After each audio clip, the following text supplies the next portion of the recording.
সরকারের উপদেষ্টা মাহফুজ আলম বলেছেন, গৃহযুদ্ধের পূর্ববর্তী মুহূর্তে একটা সামাল দেয়া প্রচেষ্টা শুরু হয়েছে, যা এখনও চলমান। কিন্তু এ যুদ্ধ তো হবেই কোনো না কোনো ফরম্যাটে। রবিবার রাতে গণ অভ্যুত্থানের শতদিন পরে শিরোনামে সামাজিক মাধ্যম ফেসবুকে নিজের ভেরিফাইড ফেসবুক অ্যাকাউন্ট থেকে তিনি এই পোস্ট করেন।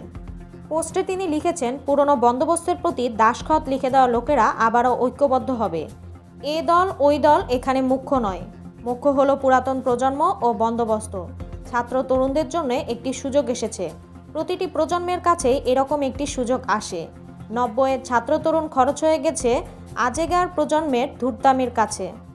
মাহফুজ লেখেন, আবারও সেই ধূর্ত পুরাতনপন্থীরা ছাত্র তরুণদের মধ্যে যে বিভেদ এবং অনাস্থা তৈরি করেছেন, সেই সম্বন্ধে ছাত্র তরুণেরা সতর্ক না থাকলে তারা প্রজন্ম আকারে হত্যাযোগ্য হয়ে উঠবেন।